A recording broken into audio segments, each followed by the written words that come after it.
En la Edad Media, la gloria no dependía de nobles caballeros ni armaduras brillantes. Las verdaderas conquistas nacían de armas despiadadas, creadas para perforar escudos y aterrorizar corazones. Tras cada triunfo, se ocultaba el ingenio sombrío de armeros que forjaron el miedo en acero, transformando el campo de batalla en un escenario de brutalidad calculada y fría precisión. Warhammer, la sinfonía brutal del campo de batalla. En el vasto escenario de la guerra medieval, pocas armas lograron mezclar la brutalidad pura con la eficiencia práctica como lo hizo el Warhammer, el martillo de guerra. En un mundo donde la armadura se convertía en símbolo de poder, prestigio y supuesta invulnerabilidad, esta herramienta de destrucción fue el recordatorio cruel de que ningún metal podía proteger completamente de la física, ni de un buen mazazo en la cabeza. Durante siglos, los caballeros europeos invirtieron auténticas fortunas en armaduras de placas, blindajes completos, elaborados en acero reluciente, pensados para convertir a sus portadores en fortalezas andantes, y en muchos sentidos lo lograban. Esas corazas desviaban espadas, absorbían flechas y eran la pesadilla de cualquier campesino con una lanza. Pero todo ese confort metálico tenía un talón de Aquiles, y ese talón tenía forma de martillo. El Warhammer no necesitaba atravesar la armadura, le bastaba con golpearla. Toda su masa concentrada en una pequeña superficie generaba una fuerza capaz de hundir cascos, aplastar huesos y hacer del contenido de un cráneo algo irreconocible. Un golpe certero no solo vencía la armadura, la convertía en la causa de una muerte espantosa. El acero se deformaba, pero el cerebro, ese simplemente colapsaba. Física en su forma más salvaje, del blindaje al buffet medieval. Muchos caballeros salían a combate creyéndose tan invulnerables como un tanque, pero bastaba un solo impacto seco del Warhammer para que la metáfora cambiara. Ya no eran fortalezas, eran campanas. Una resonante ¡dong! Al golpear el yelmo, y de pronto, el orgulloso guerrero se convertía en el platillo principal de la cena de la muerte. El Warhammer no era una simple masa de metal. Su diseño evolucionó con astucia y malicia. Muchos modelos contaban con una espiga o pico en el lado opuesto al martillo, lo que les daba doble funcionalidad: aplastar con un extremo, perforar con el otro. El martillo machacaba como si intentara aplanar la armadura, mientras la punta se abría paso como si se tratara de un abrelatas medieval. Porque si tu enemigo es una lata de acero con patas, más vale que lleves la herramienta adecuada. Este equilibrio entre impacto y penetración lo convirtió en el terror de los caballeros bien protegidos. Una espada podía rebotar, pero el Warhammer transmitía toda su fuerza a través del metal, licuando músculos y nervios internos sin necesidad de cortar nada. El sonido era inconfundible, un crujido seco que solía marcar no solo el final del combate, sino el del caballero. Agincourt, el día en que el barro y el martillo gobernaron. Un ejemplo inolvidable de la eficacia de esta arma se vivió en la batalla de Agincourt, en 1415. Ahí, los caballeros franceses, atrapados en el fango hasta las rodillas, fueron pasto fácil para los soldados ingleses, que armados con Warhammers, convirtieron el campo de batalla en una carnicería. La armadura, en vez de salvarles, los inmovilizó, como si el lodo los presentara en bandeja. Una de las cosas más fascinantes del Warhammer era su accesibilidad. A diferencia de la espada, que requería años de práctica y técnica refinada, este martillo solo pedía dos cosas: fuerza y rabia. No necesitabas sangre noble, solo el deseo ferviente de aplastar al enemigo. De alguna manera, era un arma democrática. El campesino mal pagado podía ser tan letal como el caballero con más blasones. Si hubiera existido un manual, sería breve y efectivo. Apunta al casco, golpea fuerte, repite si es necesario. Las cabezas de Warhammers encontrados por arqueólogos pesan hasta 3 kilos. Imagina eso colgando de un mango de 1 metro y lanzado con todas tus fuerzas. El resultado era una fuerza de impacto descomunal, capaz de doblar acero y pulverizar huesos. Algunas piezas rescatadas en Europa del Este muestran superficies alisadas por el uso repetido, cicatrices silenciosas de un pasado brutal. Una carrera armamentista en miniatura. A medida que las armaduras evolucionaban en complejidad y resistencia, el Warhammer no se quedaba atrás. Los primeros eran simples herramientas adaptadas para la guerra, pero para el siglo XV, sus diseños se habían refinado. Algunos modelos tenían puntas específicas para perforar acero milanés, mangos reforzados, e incluso superficies texturizadas para causar más daño con cada golpe. Era una carrera por la supremacía del combate cerrado. Al final, el Warhammer no distinguía entre noble y plebeyo. Si tenías carne y huesos, podías caer. Y en eso radicaba su verdadero poder, la capacidad de reducir la jerarquía medieval a un solo y contundente golpe. Y aunque el martillo fue solo una pieza del sangriento rompecabezas medieval, fue quizás el más honesto, directo, imparable y brutalmente eficiente.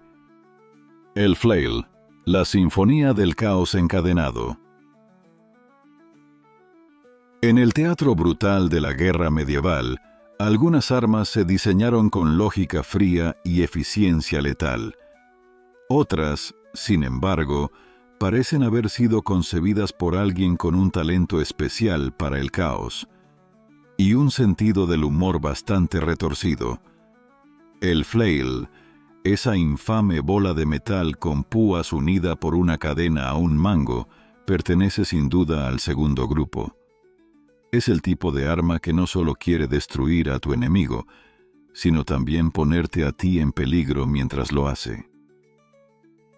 Si el martillo de guerra era el soldado disciplinado del arsenal medieval, el flail era el artista torturado con problemas de manejo de la ira y un desprecio total por las reglas de la física. A primera vista, el flail parece una invención sencilla: un palo, una cadena, una bola con púas. Pero esa estructura básica escondía un infierno de complejidad en su uso. La cadena, lejos de ser una simple extensión, actuaba como una entidad con vida propia. El desfase entre el movimiento del brazo y el de la cabeza del arma requería reflejos quirúrgicos y una sincronización impecable. No es casual que los manuales de combate medieval incluyeran advertencias específicas para su uso. Dominar un flail no era cuestión de semanas, sino de meses de entrenamiento, con moretones, huesos rotos y un profundo respeto por tu propio espacio personal. Posiblemente, en la entrevista laboral para ser instructor de flail, solo había una pregunta: ¿sabe cómo evitar que el alumno se mate? Perfecto, está contratado. Un arma que odiaba a su usuario casi tanto como al enemigo. Pocas armas han causado tantas heridas al propio portador como el flail. Desde manuscritos medievales hasta registros médicos de época, hay pruebas suficientes para asegurar que esta arma tenía una relación de amor-odio con quienes la empuñaban. Incluso hoy, los arqueólogos experimentales, valientes o temerarios, según se mire, que intentan recrear su uso, suelen acabar con cicatrices como recuerdos de sus intentos. El flail tiene el deshonroso privilegio de haber matado a varios de sus propios usuarios durante entrenamientos. No bastaba con tener fuerza bruta, se necesitaba precisión, conciencia espacial y una saludable dosis de instinto de conservación, o al menos una buena póliza de vida. Porque, como todo genio incomprendido, el flail ofrecía una ventaja única que lo hacía valioso: imprevisibilidad. Su cadena permitía que la cabeza del arma se colara por los ángulos más extraños, rodeando escudos, golpeando desde posiciones inesperadas e ignorando técnicas de bloqueo diseñadas para espadas, lanzas o masas rígidas. El defensor podía alzar su escudo con técnica impecable, solo para recibir la bola con púas desde un costado, como una bofetada sorpresa de la física. «Qué buena defensa, señor caballero. Lástima que mi arma no siga las reglas». Cuando la física te quiere muerto. El verdadero superpoder del flail estaba en su impulso. La cadena funcionaba como un multiplicador de fuerza, como un látigo cargado de rabia, capaz de concentrar toda la energía cinética en un solo punto. Réplicas modernas han demostrado que un flail puede golpear con hasta un 40% más de fuerza que una masa o espada del mismo peso. Y esa energía, combinada con púas afiladas, era devastadora. La armadura de placas podía resistir cortes y estocadas, pero no podía hacer mucho cuando toda su superficie temblaba ante un golpe capaz de hacerle eco al alma. El resultado: huesos triturados, visores colapsados y caballeros que aprendían a temer el sonido de una cadena agitándose. El flail no fue una única arma, sino una categoría de locura encadenada. La versión clásica incluía una sola bola con púas, pero también hubo interpretaciones más creativas. Algunas tenían 2 o 3 cadenas, cada una con su propia cabeza de golpeo. El resultado era un arma tan caótica que ni el portador sabía exactamente dónde acabaría golpeando. Una versión especialmente temida del este europeo incluía cámaras huecas en la bola que, al girar, emitían un silbido aterrador. Imagina eso en un campo de batalla. No solo ves a tu enemigo agitando un arma peligrosa, sino que también escuchas un chillido fantasmal acercándose.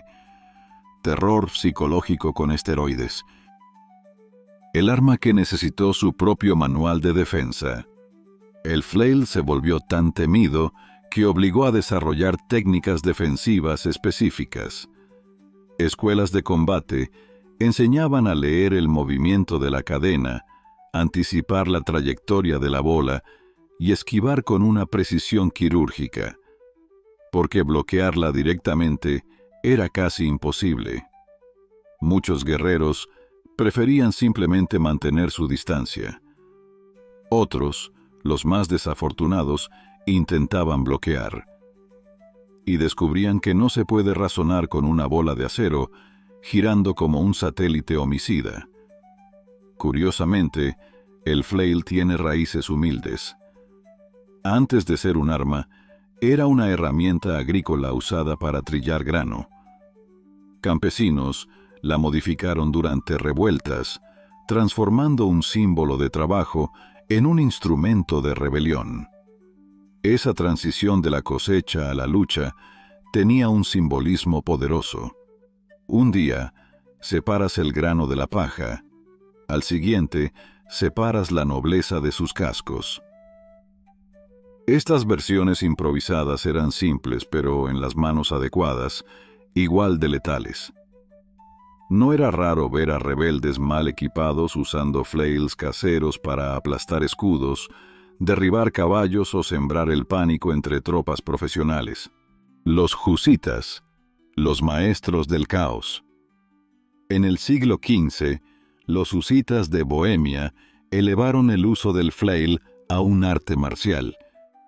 Frente a ejércitos bien armados, estos rebeldes hicieron del arma su aliada más temida.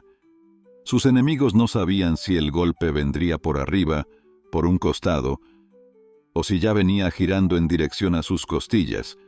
La duda, en batalla, era mortal. El flail forzaba errores.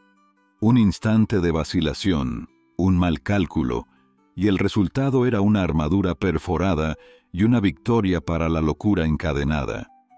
Mientras que otras armas medievales ofrecían control, estabilidad y predictibilidad, el flail apostaba por lo contrario, caos puro con un propósito letal. No era un arma para cualquiera. Se necesitaba más que fuerza. Se requería audacia, entrenamiento y una pizca de locura. Y aunque su uso declinaría con el tiempo, reemplazado por armas más seguras y efectivas, el flail dejó una huella imborrable en la historia del combate. Fue la respuesta violenta a un mundo donde la armadura prometía protección, pero la cadena prometía dolor. Godendaj, el arma que dijo buenos días y luego te mató. A veces la historia se escribe con tinta, otras veces se graba en acero, madera y huesos rotos. El Godendaj, cuyo nombre en flamenco significa inocentemente buen día, es uno de esos casos donde la cortesía se convierte en carnicería. Lo que a primera vista parece un simple garrote con una punta metálica, terminó siendo uno de los inventos más eficaces y subestimados de la guerra medieval. Su diseño podía parecer casi infantil, un bastón robusto de madera rematado con una punta de hierro. Pero como suele ocurrir en la historia, la simplicidad engaña.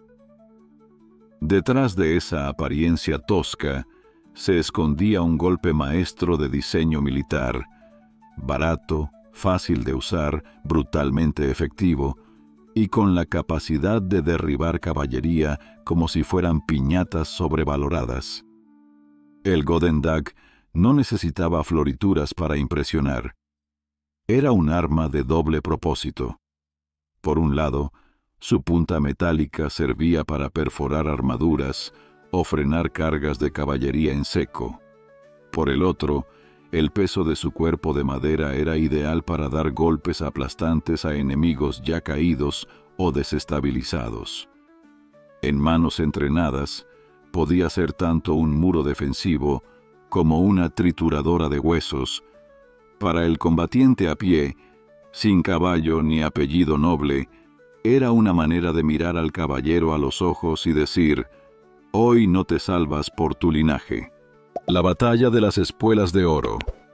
El día que la aristocracia probó suelo flamenco. El 11 de julio de 1302, en la ciudad de Courtrai, ocurrió lo impensable. Una milicia compuesta en su mayoría por artesanos, campesinos y comerciantes flamencos se enfrentó al poderoso ejército francés. Los franceses estaban tan seguros de su victoria que llevaron consigo cuerdas para atar a los prisioneros que esperaban capturar. Spoiler: no las usaron.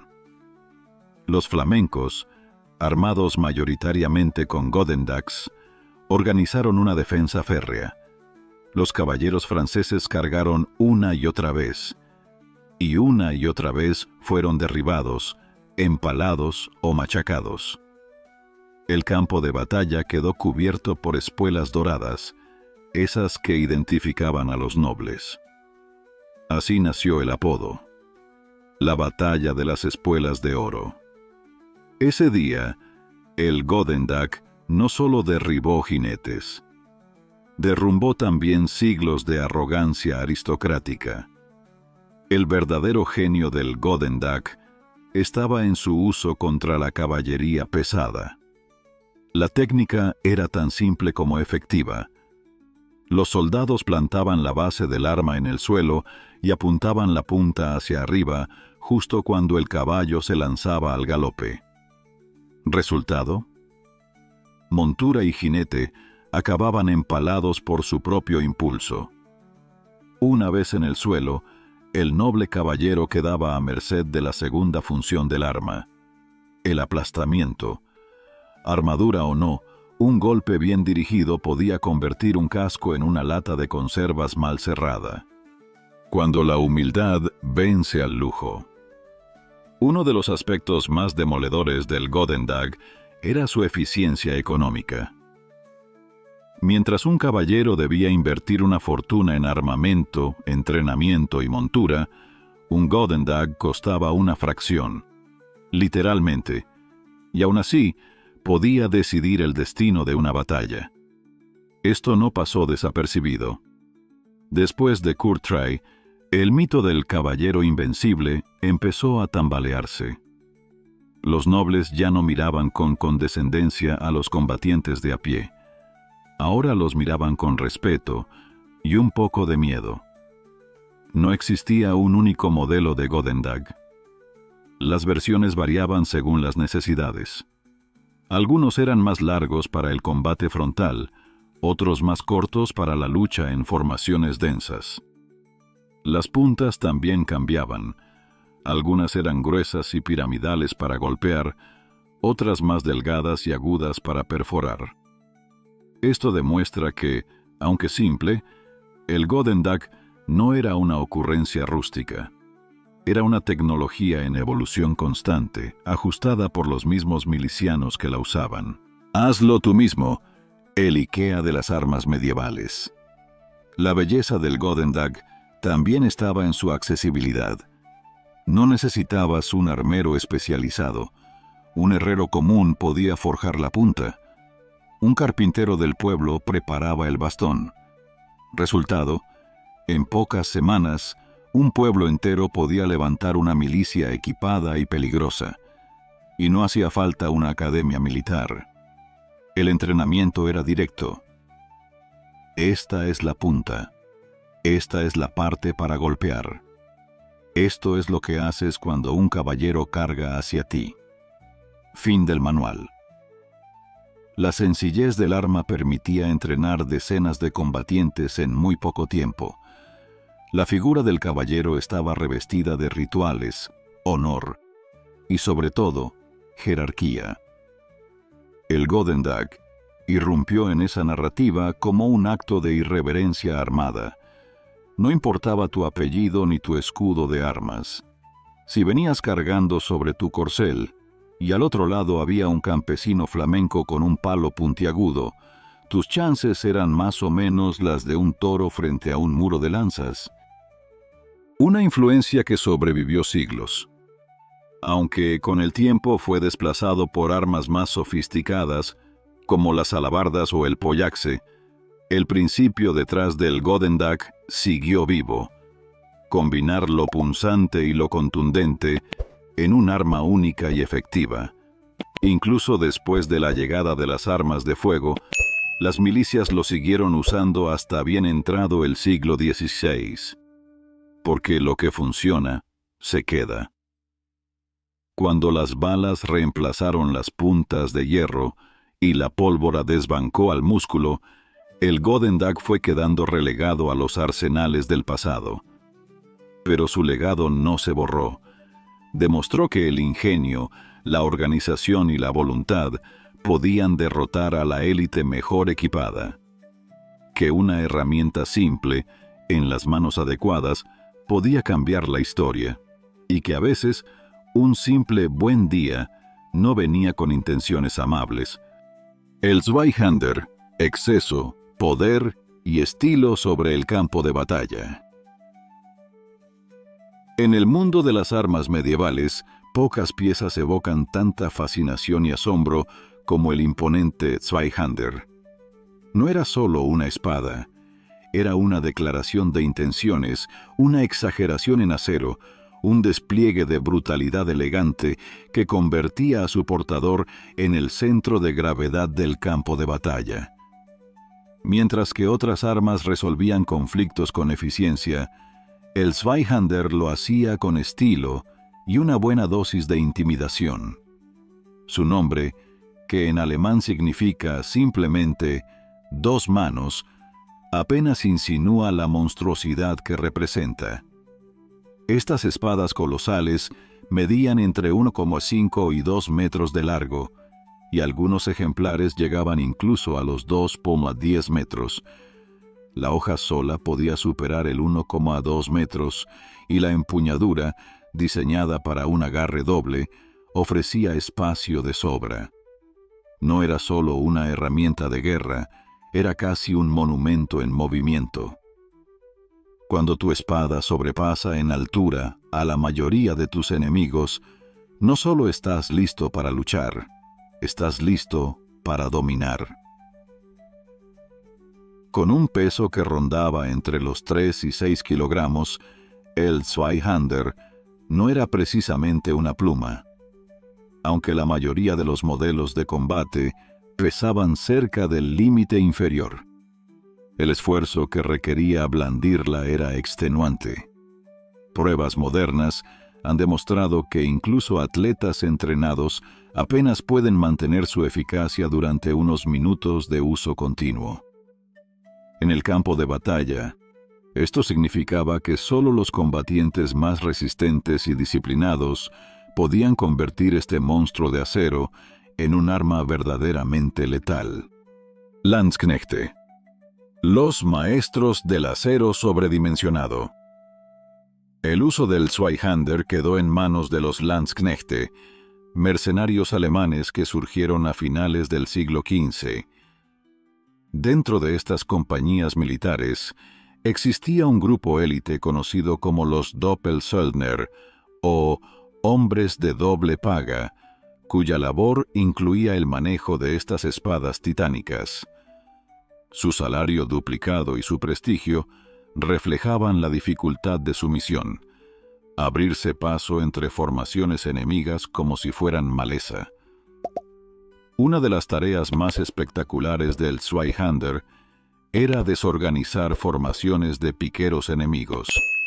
Los Doppelsöldner cargaban directamente hacia los cuadros de lanzas y picas, usando el largo y potente filo de su arma para cortar los astiles y abrir brechas.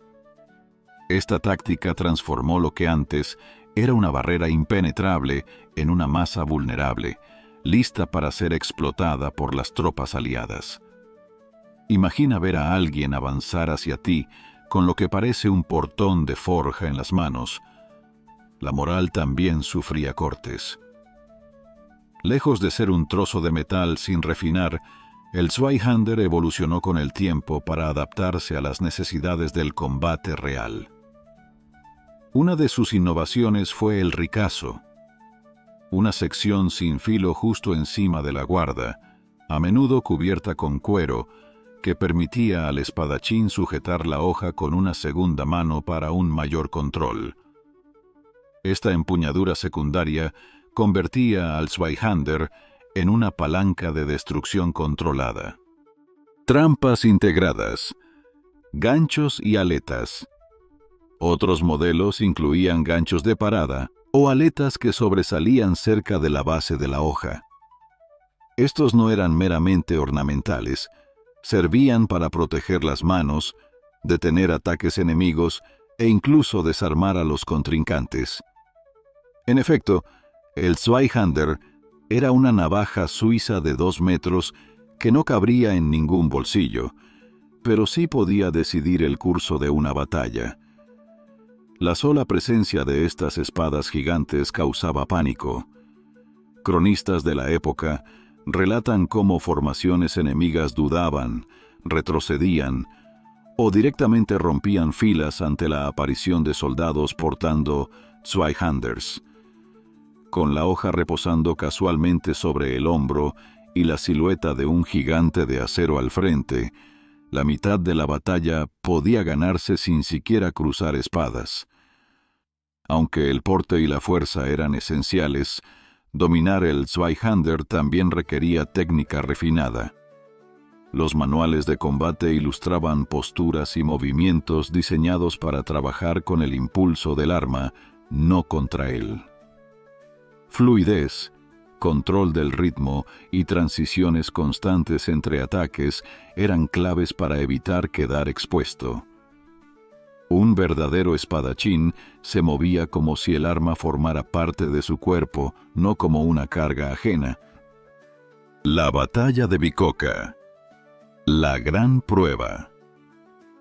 En 1522, en la batalla de Bicocca, los Landsknechte armados con Zweihanders lograron lo que muchos creían imposible: romper las formaciones de piqueros suizos, famosas por su impenetrabilidad. Este momento redefinió las tácticas de infantería y consolidó la reputación de estas espadas como rompeejércitos. A partir de entonces, cada comandante sabía que las grandes espadas podían generar también grandes consecuencias. A pesar de sus virtudes, el Zweihander nunca fue un arma de uso común. Su costo de fabricación, los recursos necesarios y la curva de aprendizaje implicaban que solo tropas seleccionadas tenían acceso a él. En manos equivocadas, era más una carga que una ventaja. Pero en manos entrenadas, era un catalizador del caos perfectamente afinado. El Zweihander no fue desplazado tan rápidamente por las armas de fuego como podría pensarse. Su utilidad en espacios estrechos, como murallas o pasajes cerrados, prolongó su presencia hasta el siglo XVII. Allí, en esas brechas críticas donde no se podía disparar, pero sí cortar y abrir paso, el Zweihander seguía siendo rey. Arte en forma de espada. Muchos de los ejemplares que han llegado a nuestros días son auténticas obras de arte. Grabados, inscripciones, empuñaduras decoradas. Estas espadas no solo eran herramientas de guerra, sino símbolos de estatus. Algunos modelos eran usados en desfiles o ceremonias, más para mostrar que para combatir. Eran la versión medieval de exhibir el deportivo más exclusivo.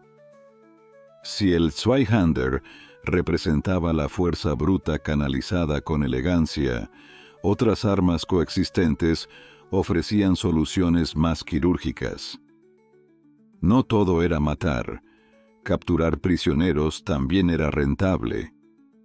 Pero cuando se trataba de abrir camino, desmoralizar al enemigo o cerrar el paso con un tajo, el Zweihander era insuperable.